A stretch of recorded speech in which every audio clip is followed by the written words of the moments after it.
Hello guys, कैसे हैं आप? एक बार फिर से आपका स्वागत है आपके अपने यूट्यूब चैनल हक आपका। आज हम विश्वास सीरीज का पार्ट 15 शुरू करने जा रहे हैं। और यदि आप आपने अब तक चैनल को सब्सक्राइब नहीं किया है, please subscribe the channel and video को लाइक कर दें और दोस्तों को शेयर कर दें। तो शुरू करते हैं आज की वीडियो का फर्स्ट क्वेश्चन। तो क्वेश्चन वन देखते हैं। सबसे पहले देखिए, क्वेश्चन नंबर वन में क्या बताया है। क्वेश्चन नंबर वन में दिया क्या है, पहले ये देखते हैं। तो ये कह रहा शेष पद्धति विधि, मतलब reducing balance method of asset. ठीक है। रिड्यूसिंग बैलेंस मेथड, तो आपको कौन सा मेथड यूज करना है? रिड्यूसिंग बैलेंस, मतलब रिटर्न डाउन वैल्यू मेथड, या इसको शेष पद्धति भी कहते हैं। और कह रहे हैं कि इसकी एन एसेट, एक एसेट दी हुई है आपकी 20,000 की, और rate of depreciation 10%, at the rate of 10% per annum.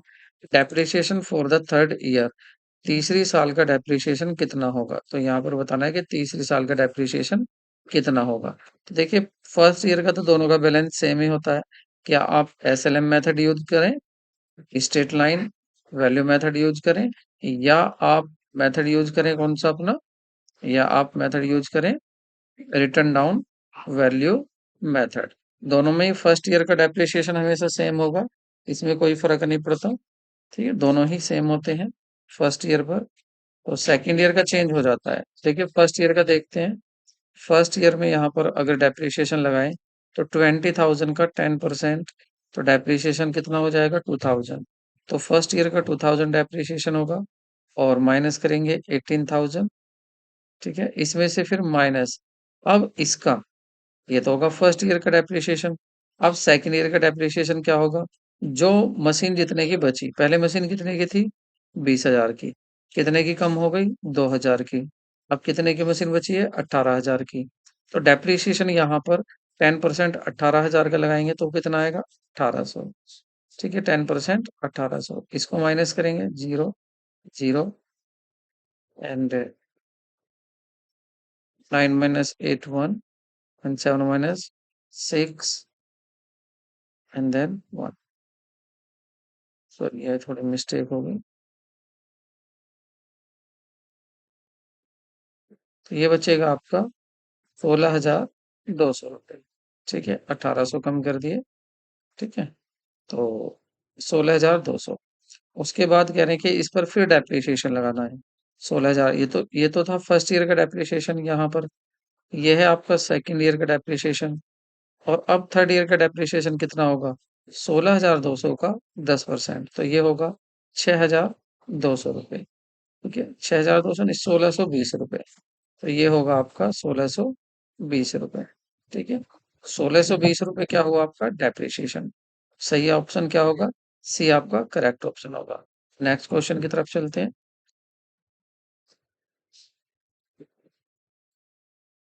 Question number दो देखते हैं।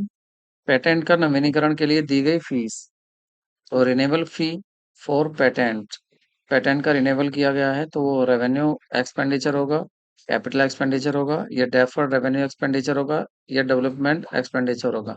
रेवेन्यू वो होते हैं जो बार बार होते हैं, रेवेन्यू नेचर के मतलब खर्चे छोटे मोटे होते हैं और बार बार होते हैं, और इनका बेनिफिट केवल एक साल के लिए ही मिलता है। और कैपिटल वो होते हैं जिनका हमें बेनिफिट कई कई साल तक मिलता है। और डेफर्ड वो होते हैं, डेफर्ड रेवेन्यू एक्सपेंडिचर होते तो ये रेवेन्यू एक्सपेंडिचर है, लेकिन ये ऐसे होते हैं जिनको एक साल में रिटर्न ऑफ नहीं किया जाता है। तो इसका आंसर सही होगा आपका C, deferred revenue expenditure. Next question देखते हैं। सो नेक्स्ट क्वेश्चन इज, आंतरिक पुनर्निर्माण में, इन द इंटरनल रिकॉन्स्टिट्यूशन, किसी कंपनी के समापन, किसी भी कंपनी का समापन नहीं होता है, केवल एक कंपनी का समापन होता है, या one or more companies are wound up, या two or more companies are wound up. तो इंटरनल रिकंस्ट्रक्शन में क्या होता है? तो इसका सही आंसर होगा आपका ई। क्या होता है? A, no company is wound up, कोई भी कंपनी बंद नहीं की जाती है, क्योंकि ये क्या है? आंतरिक पुनर्निर्माण है, मतलब रिकंस्ट्रक्शन हुआ है इंटरनल। कोई बाहर की कंपनी नहीं आई है जिसमें ये कंपनी मर्ज होगी हो। ठीक है, तो सही ऑप्शन इसका ए होगा। नेक्स्ट क्वेश्चन देखते हैं।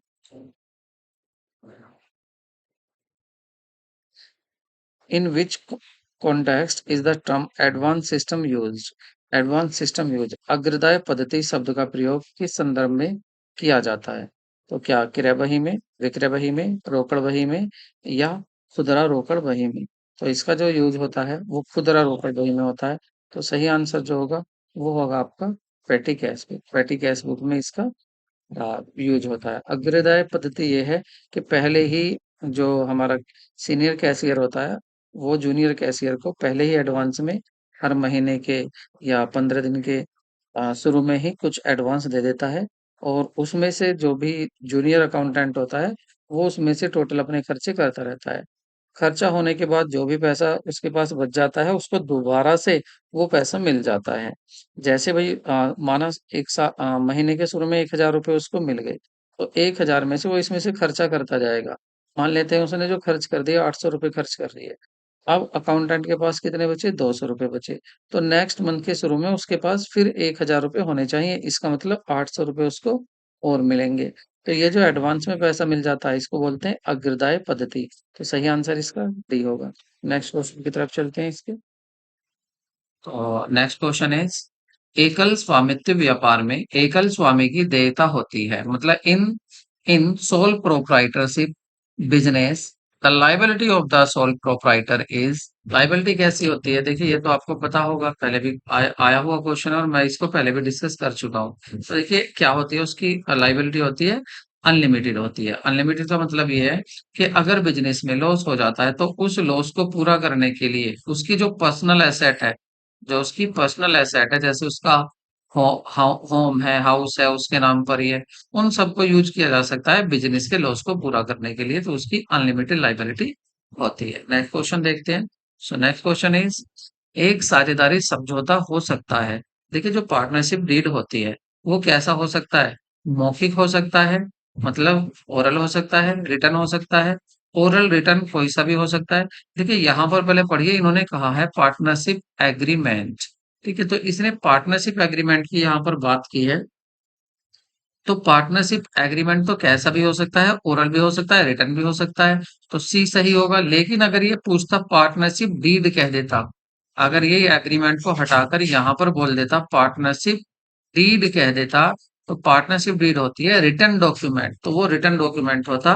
वो भी एग्रीमेंट ही होता है लेकिन वो रिटर्न में होता है।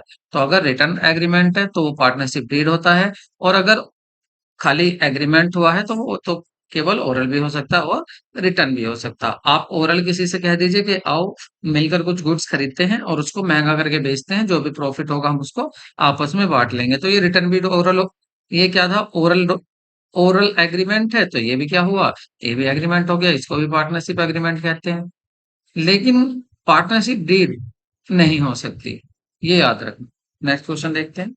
सो नेक्स्ट क्वेश्चन इज, व्यक्तियों का आपस में व्यक्तियों का आपसी संबंध से बना संघ साझेदारी होता है। ठीक है, partnership is an association of persons form through mutual relation. जब इनका उद्देश्य, पहला ऑप्शन, जब इनका उद्देश्य मानवता के लिए कल्याण के लिए सेवाएं प्रदान करना हो, नहीं। देखिए अगर इनका उद्देश्य मानवता के कल्याण के लिए कार्य करना है, प्रॉफिट कमाना नहीं है, तो ये पार्टनरशिप नहीं होती। जब इनका उद्देश्य किसी पुण्यात कार्य करना हो, पुण्य का काम भी नहीं, ये चैरिटेबल वर्क करने के लिए भी नहीं। जब इनका उद्देश्य लाभ अर्जन के उद्देश्य से व्यापार करना हो, ये ऑप्शन बिल्कुल सही होगा। देखिए अगर कुछ पर्सन इकट्ठा होते हैं, मिलते हैं एक बिजनेस करने के लिए और उस बिजनेस का उद्देश्य है लाभ कमाना, तो ही उसको पार्टनरशिप कह सकते हैं। अदर अन्यथा वो पार्टनरशिप नहीं है। नेक्स्ट क्वेश्चन देखते हैं। नेक्स्ट क्वेश्चन इज, दिसंबर 31 दिसंबर 2002 को एक फर्म की संपत्ति दायित्व क्रम से 40,000 थे, या कुछ नहीं है, तो 40,000 के और 30,000 के। संपत्ति कितनी है? 40,000 की। दायित्व कितने हैं? 30,000 के। मतलब एसेट 40,000 की, लाइबिलिटी 30,000 की। फर्म का विघटन हो गया। अब क्या है? फर्म को बंद कर दिया गया है। लेनदारों को 1 रुपये में से 60 पैसे का भुगतान किया गया। तो 60 पैसे में से ₹1 में से 60 पैसे का भुगतान किया गया। कहने का मीन्स ये है, अगर किसी के ₹1 था मतलब 100 पैसे थे बिज़नेस के ऊपर, तो उसको 60 रुपीज़ दिए गए हैं। 60 पैसे दिए गए हैं, 40 नहीं दिए गए। तो वसूली में कितनी हानि हुई? तो कितनी हानि हुई वसूली में? अब आप देखिए, यहाँ देनदार की बात हो रही है, ना कि लेनदार की। क्वेश्चन बिल्कुल कन्फ्यूज़ करने वाला है, लेकिन आपको कन्फ्यूज़ नहीं होना है। ध्यान दीजिए इसने कहा क्या है? इसने कहा है कि देनदार को भुगतान किया गया है, सॉरी, लेनदार को भुगतान किया गया है जो आपका लेनदार है, और आपने उसको कम दिया है, ज्यादा दिया है, आपने उसको पैसा कम दिया है। देना था ₹1 और आपने दिए उसको 60। अब टोटल देनदार थे कितने? लेनदार, हमसे सॉरी, देनदार ने, लेनदार। तो लेनदार थे कितने? और लेनदार को क्या बोलते हैं? क्रेडिटर। तो क्रेडिटर थे कितने? क्रेडिटर थे आपके, आप दायित्व देखिए, 30,000 के थे। तो मल्टीप्लाई कर दीजिए इसकी, 30,000। ठीक है, डिवाइड कर लेते हैं, 20 कट बाय 20। तो देखिए आपने केवल 18,000 रुपए दिए। देने थे आपको 30,000 और आपने दिए कितने हैं? देने थे आपको 30,000 और आपने कितने दिए हैं? केवल 18,000 दिए हैं आपको। तो आपने यहाँ पर क्या किया है भाई? जो आपको 30,000 रुपए देने थे क्रेडिटर को, आपने 18,000 रुपए ही दिए। तो कितना प्रॉफिट हो गया? 12,000 का। तो ये तो 12,000 का और प्रॉफिट हुआ, तो क्या हानि थोड़ी ना हुई? तो ये क्या हो गया? 12,000 का प्रॉफिट। तो यहाँ सही ऑप्शन होना चाहिए आपका, 12,000 का आपका प्रॉफिट हो गया उल्टा, क्योंकि आपने देना तो था, क्रेडिटर को देना तो था 30,000 और आपने दिए हैं 18,000। तो सही ऑप्शन क्या होगा इसका? बी। तो सही ऑप्शन आपका बी हो जाएगा। ठीक है, दोबारा सुन लीजिए, देखिए, संपत्ति आपकी है 40,000 की, दायित्व है आपके 30,000 के। 30,000 में से आपने केवल 60 पैसे दिए हैं ₹1 में से। तो 30,000 में से केवल आपने 18,000 रुपए दे दिए, 12,000 रुपए नहीं दिए, तो आपको 12,000 रुपए का प्रॉफिट हो गया। ठीक है, नेक्स्ट क्वेश्चन देखते हैं। नेक्स्ट क्वेश्चन इज, मानसिक क्रांति की अवधारणा किसने दी? The gave concept of the mental revolution. क्या हेनरी फ्योल ने, या हर्जबर्ग ने, मैस्लो ने, या टेलर? तो ये जो डेफिनेशन दी गई, ये जो दिया गया था, ये टेलर के द्वारा ही दिया गया था। ठीक है, मानसिक क्रांति, उसने ही कॉन्सेप्ट दिया था, उसने ही अपनी टेक्निक सुझाई थी, कुछ बताई थी, तो उसमें ही जिक्र आया था आपके मेंटल रिवोल्यूशन का। नेक्स्ट क्वेश्चन देखते हैं।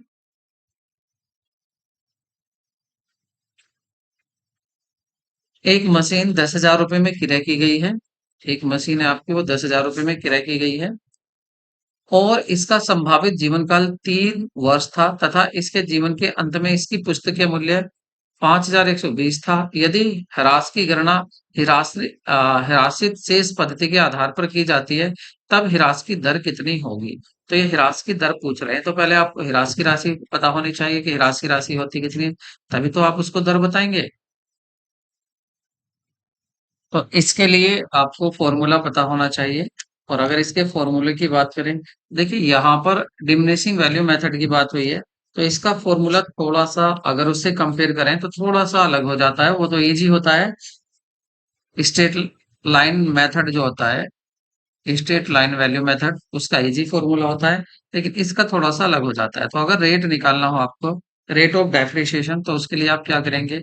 Are equal to 1 - under 1 - n s upon c bracket close into 100। ठीक है, ये इसका फॉर्मूला होता है। तो यहाँ इस फॉर्मूले में r तो रेट ही है, n क्या है? n है आपका, n जो होता है यहाँ पर, n होता है आपका नंबर ऑफ यूजफुल लाइफ या एस्टिमेटेड यूजफुल लाइफ। तो यहाँ पर क्या दिया हुआ है, इसको सोल्व करके देखते हैं क्या आता है। 1 - अंडर एन, एन कितना, कितने साल का जीवन काल दिया है इसका? 3। तो यहाँ पर 3 लिखेंगे। और एस, एस होता है स्क्रैप वैल्यू, तो स्क्रैप वैल्यू क्या होगी इसकी? 5,120 अपॉन सी फोर कॉस्ट होता है, कितने में मशीन को खरीदा है, तो कॉस्ट कितनी है यहाँ पर? 10,000 इसकी कॉस्ट है। ठीक है, तो आप अब इसको सोल्व करेंगे हम इनटू 100। तो इसको सोल्व कर लेते हैं। देखिए फाइव, ये जीरो से जीरो कट हो गई। और अगर हम देखें तो ये होता है आपका 1 माइनस, और नीचे हो जाएगा आपका अंडरूट, यहाँ अंडरूट बना लेते हैं, यहाँ पर आपका 3। तो 1000 को देखेंगे तो 10 की पावर 3 होता है, तो ये तो हो गया आपका 10 की पावर 3। 10 10 जा 100, 100 10 जा 1000। और 512 को देखें तो ये 8 की पावर होता है, 8 की पावर 3। ठीक है, एक बार कैलकुलेट करके देख लेना क्या ये सही है। ठीक है, 8 की पावर 3 होता है, तो यहाँ पर और बाहर क्या है आपका 100। ठीक है, तो अब इससे क्या होगा, ये बाहर आ जाएंगे दोनों ही, 8/10, और ये आ जाएगा आपका फाइनली 1 - 8/10। और इनटू अभी बाहर क्या था आपका 100 भी था, इनटू 100।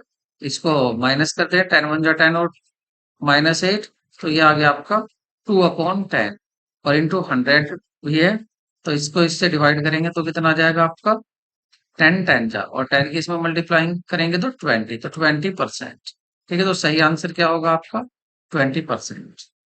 तो करेक्ट आंसर आपका सी है। नेक्स्ट क्वेश्चन देखते हैं। सो नेक्स्ट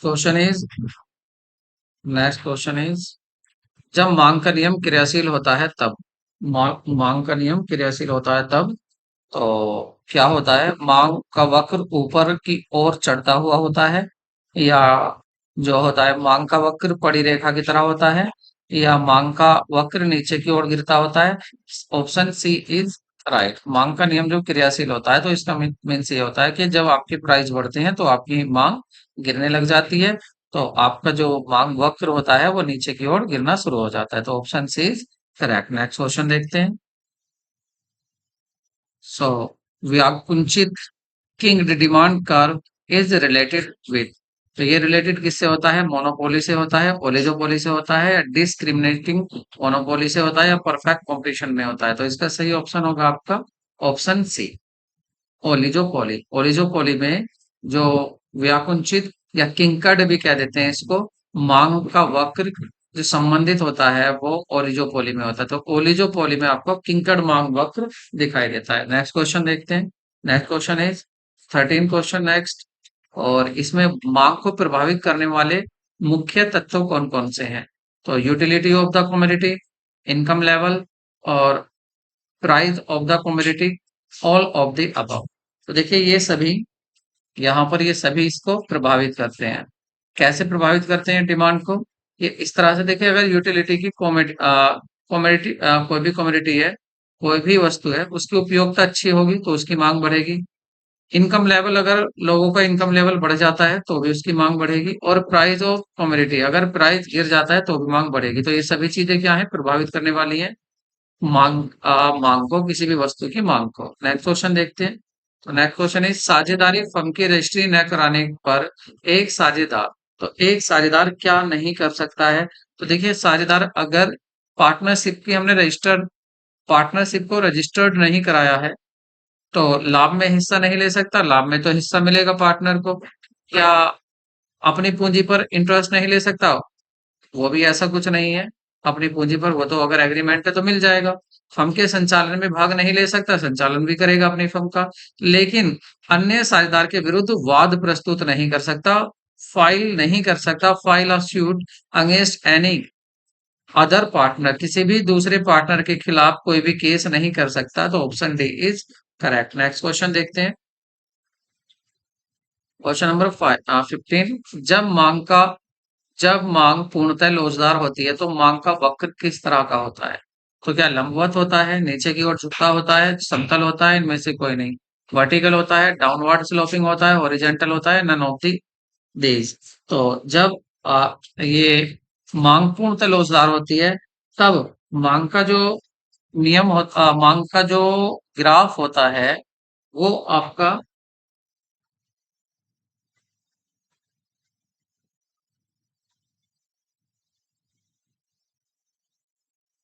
तो वो होता है आपका हॉरिजेंटल। ठीक है, तो सही आंसर क्या होगा आपका हॉरिजेंटल होगा। ठीक है, हॉरिजेंटल किस तरह से होता है, इस तरह से होता है, इस तरह से, ठीक है, इस तरह से। कब? जब मांग पूरी तरह से लोजदार होती है। नेक्स्ट क्वेश्चन देखते हैं, और नेक्स्ट क्वेश्चन हमारा 16।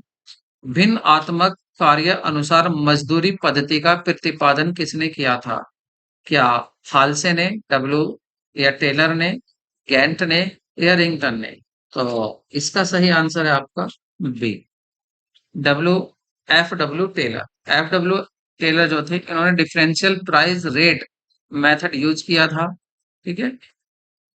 वेजेस किस तरह से देनी है, मजदूरी किस तरह से देनी है, उसकी पद्धति थी भिन्न आत्मक कार्य अनुसार मजदूरी। तो ये एफ डब्ल्यू टेलर ने ही दी थी। नेक्स्ट क्वेश्चन देखते हैं। नेक्स्ट क्वेश्चन इज, किसी वस्तु की सामान्य मांग रेखा, अगर किसी वस्तु की सामान्य मांग रेखा की बात करें, नॉर्मल डिमांड लाइन कम्युनिटी की देखें, तो वो आपकी कैसी होती है? तो वो नीचे की ओर गिरती होती है हमेशा, ठीक है, नीचे की ओर झुकी हुई होती है, गिरती होती है। नेक्स्ट क्वेश्चन देखते हैं। गिफिन पदार्थ की वस्तु एवं कीमत में उल्टा संबंध होता है, सीधा संबंध होता है, कोई संबंध नहीं होता। ये बात करें गिफिन मांग की, तो गिफिन की ऐसी वस्तुएं होती हैं जो बहुत ही कम मूल्यवान की होती हैं, जिन पर लोग ज्यादा ध्यान नहीं देते, जैसे नमक, नमक वगैरह है, छोटी मोटी ये चीजें होती हैं। तो इनमें क्या होता है? उल्टा संबंध होता है। अगर इनका रेट बढ़ेगा तो इनकी डिमांड भी बढ़ती है, और इनका रेट गिरेगा तो इनकी डिमांड भी गिरती है। जबकि सामान्यतः वस्तुओं में क्या होता है? जैसे ही रेट बढ़ते हैं तो उनकी डिमांड कम हो जाती है, तो वहां इनवर्स रिलेशनशिप होता है, लेकिन इसमें पॉजिटिव रिलेशनशिप होता है। तो इसलिए तो कह रहे हैं कि इसमें कैसा संबंध होता है? उल्टा होता है, सीधा होता है? सीधा होता है। सीधा क्यों होता है सीधा इसमें? क्योंकि दोनों चीज एक साथ बढ़ती हैं। अगर आपके रेट बढ़ रहे हैं, नमक को वैसे कोई नहीं खरीदेगा, लेकिन अगर अफवाह उड़ जाए, र्यूमर हो जाए कि नमक की रेट बढ़ रहे हैं, तो उसकी डिमांड भी बढ़ जाती है। तो ये ऐसी वस्तुएं गिफिन की वस्तुएं कहलाती हैं, ठीक है, और इसका सही आंसर बी होगा। नेक्स्ट क्वेश्चन देखते हैं। निम्नलिखित में से किस माल की मांग पूर्णतः बेरोजगार होती है? जो लग्जरी कार होती है उनकी, सोल्ट की, और क्या कह रहे हैं, पूर्णतः बेरोजगार होती है, जिसमें कोई लोच नहीं होता। तो ये कौन सी, अभी तो बताया था, ये गिफिन की वस्तुएं में ही होता है, नमक, जैसे नमक। ठीक है, नेक्स्ट क्वेश्चन देखते हैं। नेक्स्ट और आज का लास्ट क्वेश्चन। आरबीआई का सबसे महत्वपूर्ण कार्य क्या है? जो रिजर्व बैंक ऑफ इंडिया है, उसका सबसे महत्वपूर्ण काम क्या है? तो उसका सबसे महत्वपूर्ण काम होता है कॉमर्शियल बैंक फाइनेंसिंग, वाणिज्य बैंक का वित्तीयन, या उनको वित्तीय भी देना, उनको फाइनेंसिंग करना, जो वाणिज्य बैंक होते हैं उनको। और इसलिए इसको बैंकों का बैंक भी कहा जाता है। तो सही ऑप्शन आपका सी है। तो वीडियो आपको कैसी लगी कमेंट करके जरूर बताना। मिलते हैं नेक्स्ट वीडियो में। केयर।